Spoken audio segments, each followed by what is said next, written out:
কি হলো?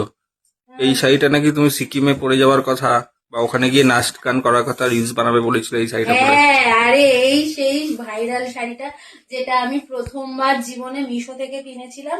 কিন্তু আমি ভেবেছিলাম এটা সিকিমে গিয়ে পরবো। সিকিমে এত প্রচন্ড ঠান্ডা, আমি তো নিঃশ্বাস নিতেই পারছিলাম না, অসুস্থ হয়ে পড়েছি। এই শাড়িটা আর পরতেই পারিনি।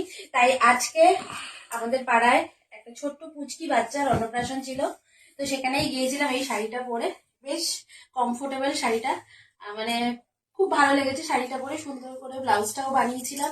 তার সাথে দেখো ম্যাচিং নেল পলিশ পরেছি, লিপস্টিক পরেছি, টিপ পরেছি, সাথে ম্যাচিং একটা কানের। আর সুন্দর করে চুলটা বেঁধেছিলাম, কিন্তু এখন খুলে গেছে। আর গলায় কিছু পরিনি, হাতে ম্যাচিং চুড়ি কালকে কিনতে গিয়েছিলাম, কিন্তু সেরকম ম্যাচিং পাইনি। তো ঘরে আবার এই চুড়িগুলো ছিল, এটাই পরেছি। তো আজকে আমার ছিল অন্নপ্রাশনের এটা সাজগোজ। তো বন্ধুরা বলো কেমন লাগছে দেখতে এই শাড়িটা পরে।